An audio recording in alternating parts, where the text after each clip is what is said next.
to the Across the Pod NFL podcast. We are here for our third installment of our Divisional Round game previews, and this time the game of choice is the Jacksonville Jaguars travelling to the Kansas City Chiefs. With me, I've got two guests. A returning guest who was on last week for the Chargers game preview. Back with me is Lee White, otherwise known as BritJag. How are you, mate? Really good. Really buzzing after last week's game and really looking forward to the divisional round. Yeah, I mean, that must have been incredible. I mean, going on to that, before we do introduce our next guest, I mean, I know I found it hilarious when the Chargers choked, but you must have been, the contrast of emotions, I imagine, from when you were 27-0 down to what you were having when the whistle went at the end of the game when Riley Patterson gets that kick. That must have been just a complete rollercoaster of emotions for you. It was insane. I've never watched a game like it, and it was very easy to consider going to bed because it was a very, very late game, and to be 27 down approaching half time, I can't lie, the thought crossed my mind, but I decided to stick it out, and I'm so glad I did.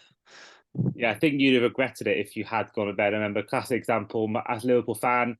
When I was younger, obviously I was 10 at the time, but I remember a few people in my school who were obviously it was a school night at the time. It was on Wednesday night back in those days, and a few people in my year below were Liverpool fans. And they got their parents since 2005 Champions League final were sent to bed at half time by their parents, and they must ever since then regret their parents must regret it massively because those kids missed out on. And it'd been the same for you if you'd had gone to bed and woken up and found that you did win that game. And I think I saw actually a funny video where there's a Chargers fan who was asleep when it was 27-7, and the guys recorded his reaction when he wakes up and sees Riley Patterson celebrating with Doug Peterson. It was just incredible, and I don't know how he felt. The complete opposite to you, I imagine. It must have been just a complete. Oh, it must have been horrible. Yeah, I wouldn't want to be on the receiving end of that. It must have been pretty heartbreaking. Yeah.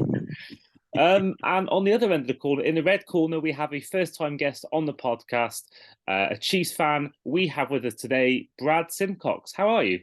I'm good. I'm very good. I think I've got to say to Lee, congratulations and thank you for beating our AFC West rivals in the fashion that you did, because for years they've had it over us that, obviously when the Chiefs were in the playoffs years ago against the Colts and Andrew Luck managed to come back in that epic win. It's about time we got the Chargers back on that. So thank you, Jaguars, for that. Now, we like to ask you, Brad, a question we ask to all of our first-time guests on the podcast, reasons why they follow their team. So to you, Brad, what made you a Chiefs fan? Oh, I've had this question so many times, believe it or not. It basically was I was bored one night. I'm a big Newcastle United fan anyway, and I was a season ticket holder at the time, and I got to the point where I was just thinking, you know what, there must be another sport that I can actually get into, because I didn't like the Premier League game the way it was going. There was a lot of diving around, still is. I still dip in now and again and watch the games, but there's a lot of diving around and stuff, and I just wanted some hard hitting action. Something that was a bit more about it, a bit more of a thinking man's game as well. And I was just sat there one night laying on the couch, and there's a program appeared about Marcus Allen and his time at the Raiders. And right at the end of that whole episode, I think it was about an hour long, the last 5 minutes was about him going to the Chiefs and getting his revenge. And I love revenge movies, so for me, it was just like, who's this team? I need to know more about them. And they were quite unknown over here anyway. So I was thinking, yeah, I'll just go for an unknown. So my first season was about, I think it was midway between 2011 that I started watching them, and they had a decent season. And then I thought, right, gear up for 2012, and it's probably the worst season we've probably had. I think it was 2-14 at the time. I thought, you know what, I've got to stick with it now. I can't bail on them now. I've chosen them. So, and that's how it was. That's how it's happened. It's just gone strength to strength ever since. It's been great. That is good to hear, because I think there's nothing worse in sports with fans for me, whereas when people change teams.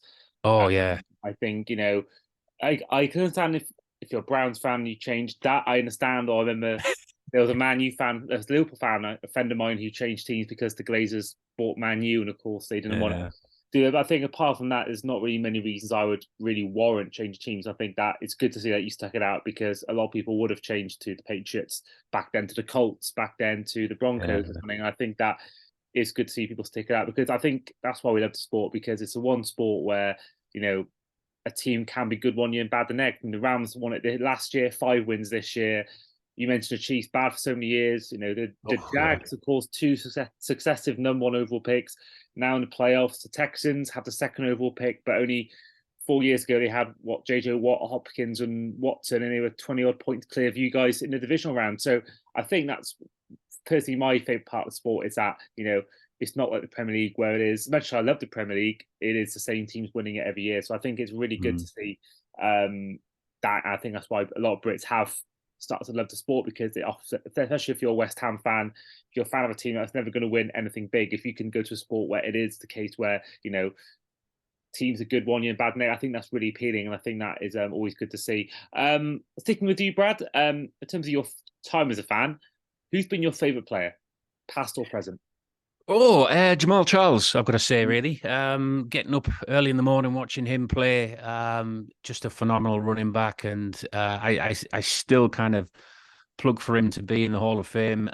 His numbers probably aren't there as like a long career, because he was plagued by injury quite a lot. But just the makeup of the guy and his cutting runs and just the speed of him as well. It was the only thing we could really cling to as Chiefs fans back then. We didn't have any real kind of star-studded players back then.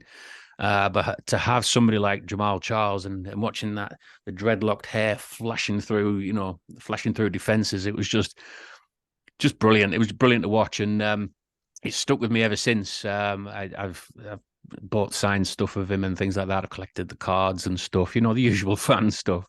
But yeah, I'd love to meet the guy one day, and I really got to have a good chat with him, because he was the main reason that I really kind of stuck with them through those difficult times, because he could turn something out of nothing, and that was the beauty of him.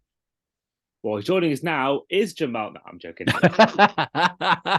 Hey, if you fix that for me, there, I'll be your friend forever. I really would. Right, let's head to the game. Going back to you, Lee. Of course, the Jags go to, again, underdogs, but this time more so as underdogs. The Chiefs are #1 overall seed for a reason. They seem to have completely. Actually, I'll go back to you, Brad. Going back to your thoughts on the season as a whole, because this is a season where you lost Tyreek Hill to the benefit of my team, the Dolphins, and a lot of people were saying with the Broncos getting Russell Wilson and the Raiders getting Devontae Adams, everyone was, and the Chargers getting all these players as well. Everyone was saying the Chiefs could finish 4th. People were writing off the Chiefs, but you guys have completely just proved everyone wrong. Mahomes has been, for me, the MVP. It's been a season where he's done, I think, better without Hill, and I think he's still got Kelsey, obviously, but what's your take been on the season and just how good it's been? Was it 14 wins? Yeah, to be honest, I don't think a lot of us thought there would be, 14 wins in there in the team, especially when you've got a talisman player like Tyreek Hill, such a huge talent, and it was a surprise when we got rid of him. Obviously it was all down to the contract and the money and all that kind of stuff, and it was actually Christian Kirk's contract that managed to stir it all up, I think.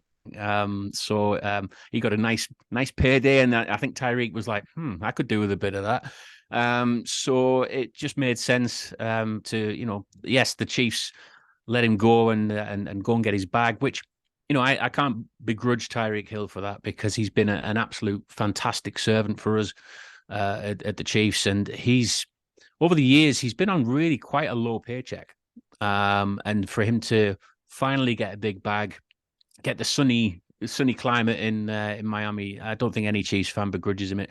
But we did have a bit of a laugh when he went out in the wild card round. So, but no, the entire season it's been strange, because, like you said, there's a big hole there that we thought we were going to miss, and Mahomes has almost changed his game to a point where he's using a lot more receivers now. In some games he's using 10 receivers.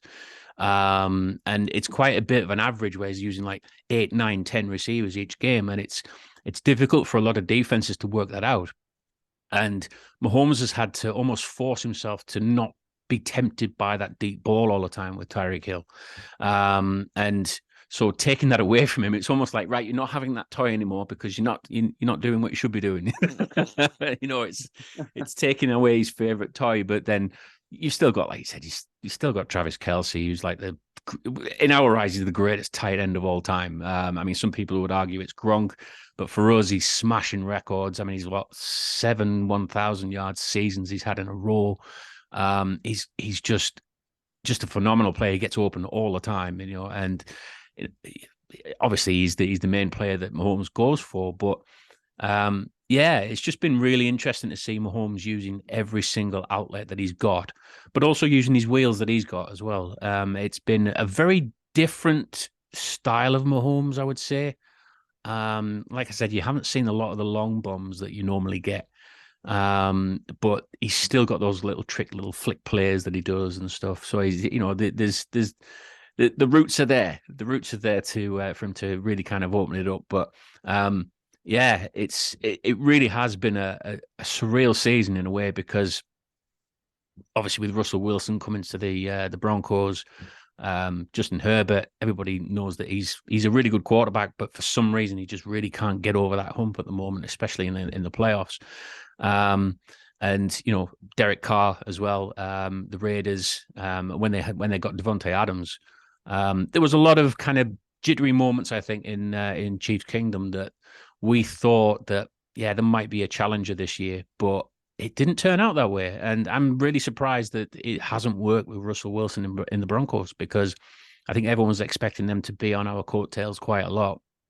And without Tyreek, it would have been a bit more of a struggle. But no, we seem to have swept the division quite convincingly. So, yeah, very, very strange times. Now we find ourselves as the 1 seed, and here we are in the playoffs, and it's I think the confidence is back in Chiefs Kingdom again, that Mahomes isn't just a one-trick pony. He's very much, he spreads the ball around and he makes sure that everybody gets a taste. Yeah, I think you're right. And going back to your Kelsey pod, we actually did a podcast over the off-season where we gave our all-time NFL team. I did have Kelsey as my tight end, because I think not only has he been great in a regular season, I think the one thing that has him over Gonzalez for me is the fact that in the playoffs, not only has he won games, but also he's been very clutch, and he's been involved in all the big moments the Chiefs have had. I remember he's been involved and he's been the main guy. I remember I was in Arrowhead this season actually watching the Raiders game where he scored 4 touchdowns. And I remember being there, and he's just the main guy. And then watched him against the Patriots in New England 3 years ago, and he scored a great touchdown in that game as well. So I think Kelsey, he's got the regular season stats and he's got the postseason performances and moments that really, I don't think, Gronk has, but I don't think Gronk has the same numbers. And I think Gonzalez has the numbers, but not maybe the same playoff moments as Kelsey. So I think for me, Kelsey, I think is the best tight end of all time. Go back to you, Lee. So of course you go into this game even more as the underdogs as you did last week. Of course, the first half of Trevor Lawrence was pretty bad.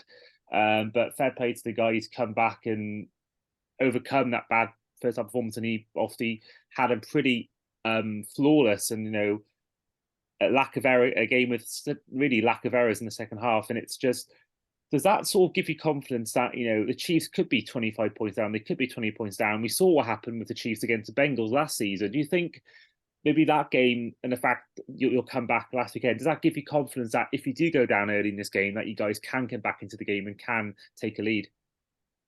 Yeah, I think the whole end part of the season for the Jags has been very much an underdog kind of spirit and mentality. We've been down, I believe, in our last 5 games, and I think the lowest I think was 9. But we were down 17 to the Raiders.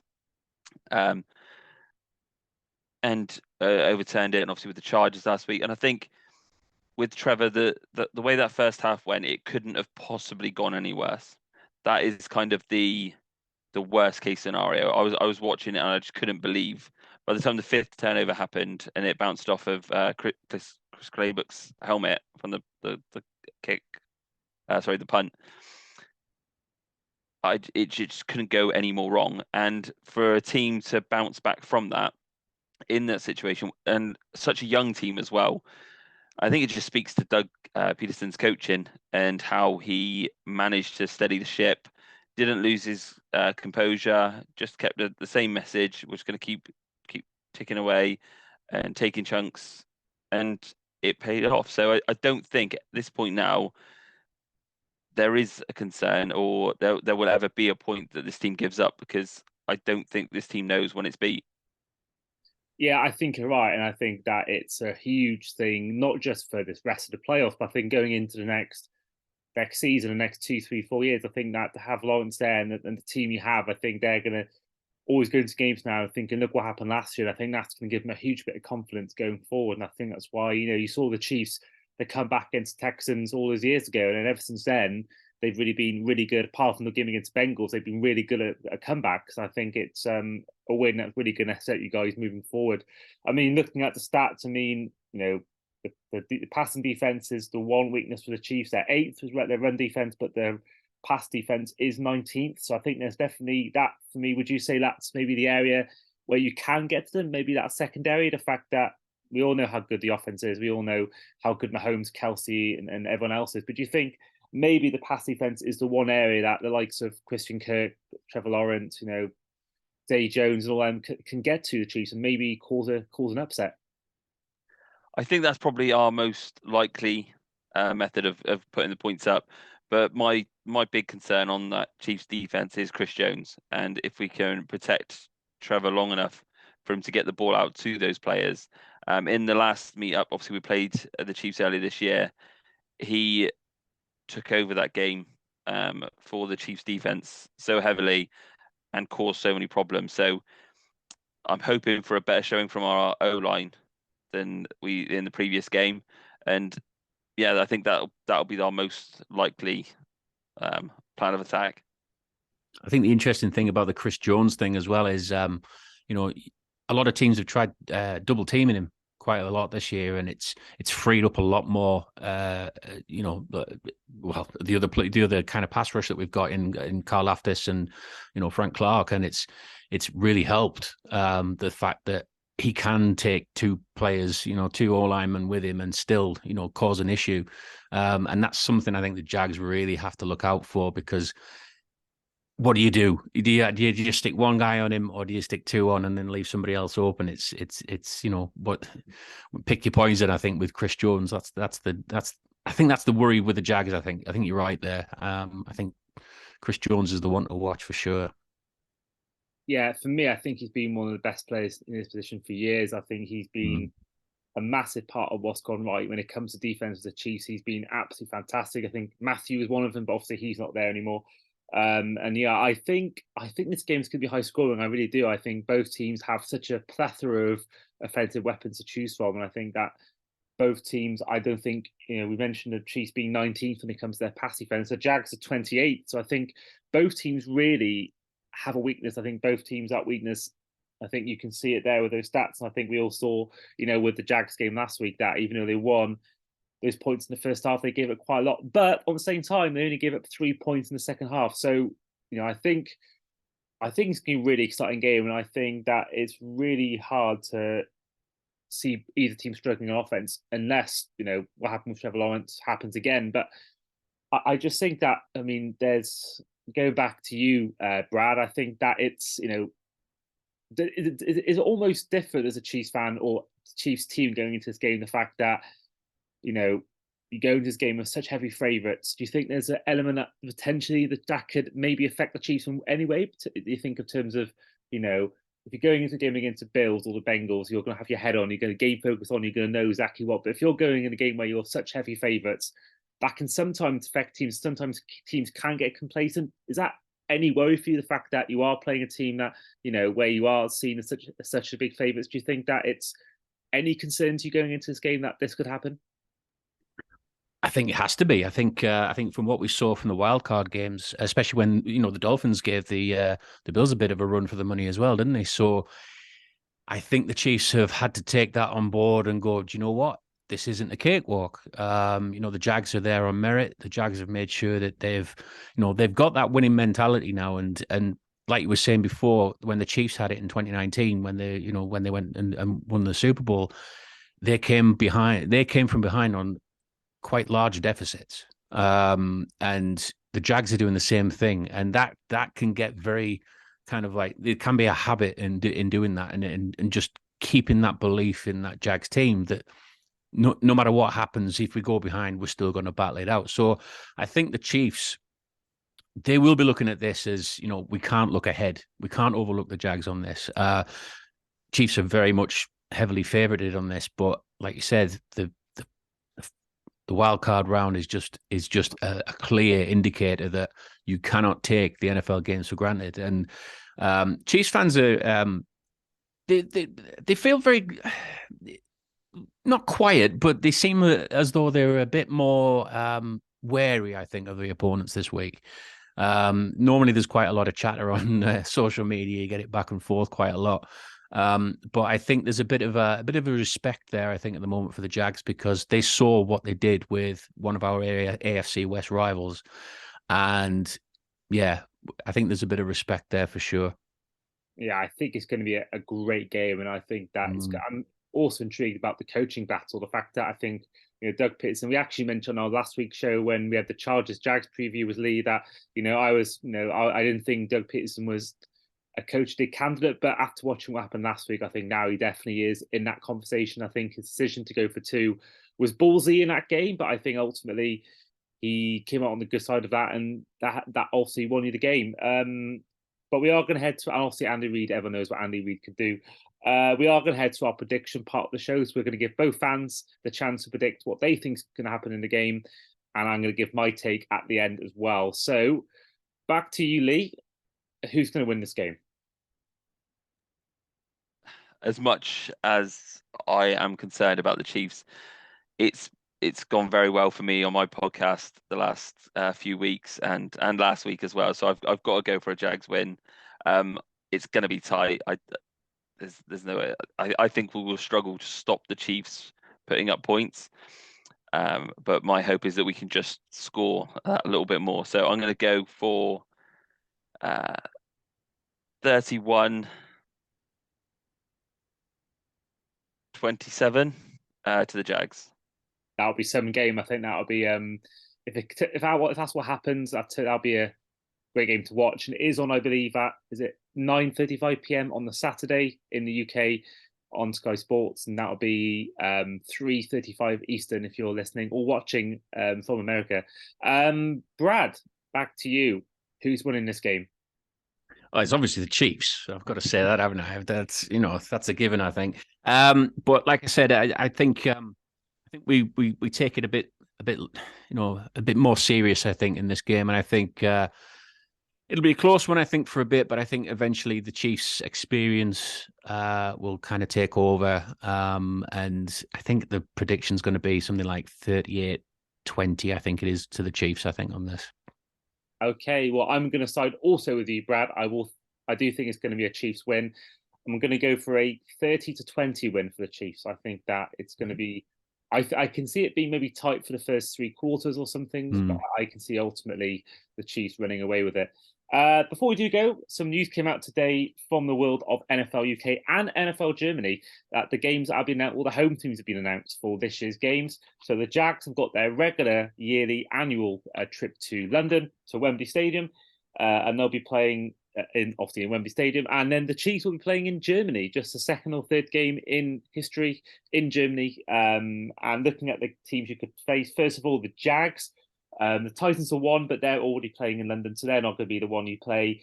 And then the Colts, the Baltimore Ravens, the Falcons, the Bengals, the Panthers, and the Chiefs, but obviously they're not going to be playing in London. And then the 49ers. Now, the Jags could actually play any of the 3 teams, any of the other 2 teams. So, and I saw a lot of talk, actually, Stuart Love on Twitter was talking today about potentially with an attempt to try and build a franchise's fan base in London. Could you see potentially, Lee, all 3 games Jags playing in, 1 at home and 2 away, and having like a 3-week period where you stay in London for those 3 weeks? I could see the Jags being keen on that, but I personally think the teams that we are then facing as an away team, they wouldn't be keen on the disadvantage, because obviously the team would be over here, they would get acclimatized, they'd be more adjusted. I mean, there's already the kind of claim that the Jaguars have the kind of process streamlined, and it is a benefit to us. Not that you'd think that after watching the Broncos game this year, but it's people. It is seen as an advantage. So I don't think the teams that we would be playing, so the Bills and the Titans, I don't think they would want it, purely because it may put them at a disadvantage, and it is meant to be their home game. And with the fan base that the Jags have got in the UK, may not be as welcomed by their fan base. So I think realistic. I mean, I would love it. It would be great, a chance to see three games in the UK. But I think realistically, it's just going to be the one at Wembley.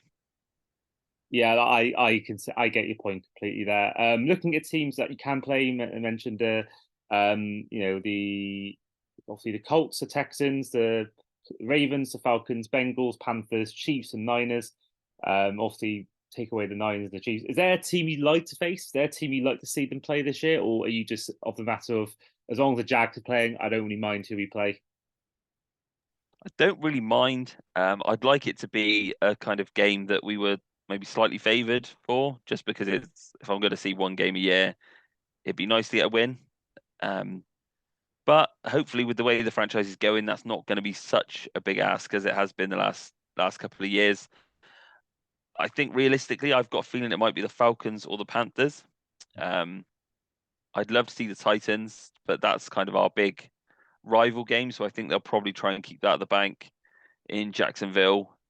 We've played the Colts, the Texans, the Ravens, or in the UK previously. So I think they'll probably avoid those games just so you don't kind of get a repeat. But who knows? They may be at the point now that they're willing to consider kind of repeating fixtures.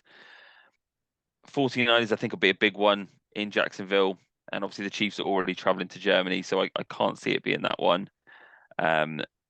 So yeah, I think realistically, I think it'll be the Falcons or the Panthers.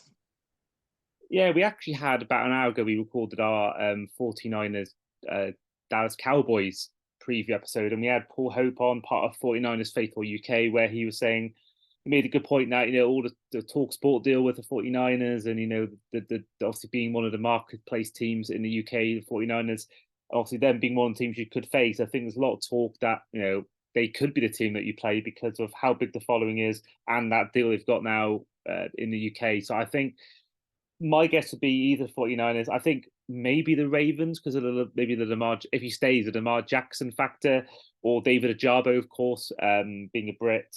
Maybe the Bengals because of Joe Burrow, or maybe the Panthers because they're a team that doesn't really mind giving up an away game. So I think, I think every year it's good to see football. So I think I'll be trying to go no matter who they play. But I would like to see. I like to see the I'd like to see the 49ers. I've not seen them play yet, so I think they're a team I'd love to see play. Now over to the Chiefs, of course. You guys will be playing in Germany. Your games are home. You play either one of the Denver Broncos, the Los Angeles Chargers, Las Vegas Raiders, the Bills, the Dolphins, the Bears, the Lions, and the Bengals and the Eagles, the teams you could face at home this year. Is there one out of those teams I just mentioned that you would like to face, or would it be a case of, again, if you're going to the game in Germany, I'm just glad to be here watching the Chiefs play? I think it's pretty much that, really. I think we've been looking forward to this. As soon as we heard that the Chiefs were in the market in Germany, a lot of the Chiefs fans in the UK and even over in America were all saying that we'd love to get over to Germany and go and watch a game over there, because the Germany fans over there are crazy for the NFL. It's brilliant. And it really, I can really see a fantastic atmosphere over there. Definitely a good market to be in. I'd like to probably see, I don't know, to be honest, I'd like to see the Dolphins for Tyreek Hill, basically. Oh, of course, yeah. I mean, so it'd be nice to reunite him. Yeah, I mean, I'm hoping we get the Bills just because that's a division rivalry. Yeah.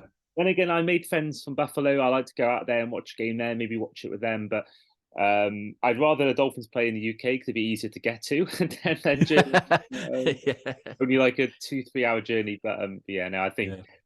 I mean, have you? So you mentioned before the podcast started that you've watched the Chiefs play before.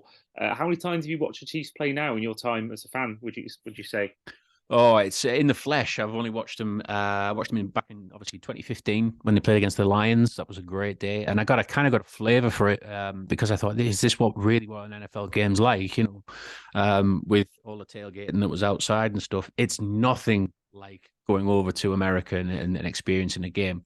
You know, Wembley tries to do the best it can, but there's so many restrictions and stuff, especially in like the tailgating and stuff. It was a very different experience because when we went over to Kansas City in 2017 for it was like a UK Chiefs group, Arrowheads Abroad. Shout out to those guys who arranged all of that. And we had such an amazing experience. We carried the American flag, onto the field. And we got the full brunt of home of the Chiefs, like literally bellowing at us while we were stood on the field holding this massive American flag. Just an unreal experience. That's actually the game as well. That was against the then Redskins, which are obviously now the Commanders. But as I was walking up the tunnel with the flag, I actually blanked Patrick Mahomes, believe it or not. No way. So there's a joke going around that that's probably why Mahomes is proving himself because I blanked him. But the other time we were very lucky because 6 of us went out to Miami to soak up everything that was going on in the Super Bowl. Obviously, in the Super Bowl year, hadn't been there. You know, the Chiefs hadn't been there for 50 years, so it was like, let's just fly out. We didn't have a ticket or anything. We didn't have any Super Bowl tickets. We just flew out and said that we would all just find a local bar near the stadium or something and just watch the game there and just be merry and be happy that, you know, the Chiefs were in the Super Bowl. Luckily for me, one of our group actually won 2 tickets to the Super Bowl through, it was a Kansas City radio station. It was, I think it was 810 radio, I think it was, or something like that over in Kansas City. And they had run a competition through Coca-Cola. And my friend, Tom Childs, shout out to Tom.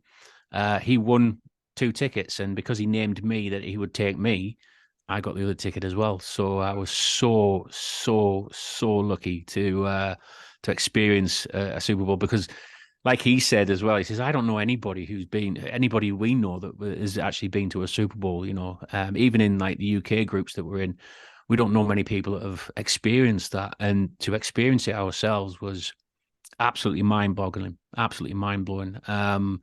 And because the whole season was, we felt it was like a destiny season because of the comebacks like the Jags are having now. We felt that we couldn't be beaten, and I think even when we got to the point where it was like, you know, the Chiefs were down, you know, in the last 7 minutes of the game, and we just looked at each other and went, we're not going to lose this. We just felt invincible. That's what it felt like that season. And sure enough, we experienced something that nobody's experienced for 50 years, let's say, and we saw it right in front of our eyes. Fairy tale story, it really was. I mean, I could bore you with it with all sorts of news and things in the background that were going on. That you know, we were involved with the Chiefs with a video about the Legion of Zoom nickname because that's actually came from one of the tweets that I mentioned. So they did a whole video on it and stuff. It won an Emmy award. It was crazy. Wow. It was absolutely crazy. So it's just mind blowing how it all happened. But yeah, like I said, fairy tale story. So those are my 3 times I've actually been to see the Chiefs, and I think I've been pretty darn lucky to see them in those situations. Oh, absolutely, and I think that is an amazing story. I mean, yeah. I believe it's still on YouTube, the vlog you did at the game. That's on. That's a good one. I think it is, yeah. If you want to have you'll see what it's like a Super Bowl. His video's on there. So I watched it years ago before realizing it was you. Yeah, it was, a good video. Yeah. But also, I'm planning to do the same thing. I think a few of us in the Dolphins fan base in Fins Nation UK. I think we are planning to go to Super Bowl whichever year we eventually make it, and I think our plan is to go and just watch it in a bar somewhere and hope that we have what you had and we get free tickets somewhere, or we win a prize or something over there. Because I think I have to. I'm sure same with you, Lee. If the Jags ever made it, I'm sure you'd be flying out to whatever part of America that is. But we will end it there. That has been the Across the Pod NFL podcast. I've been Andy. This has been Lee. This has been Brad. And we will see you guys next time.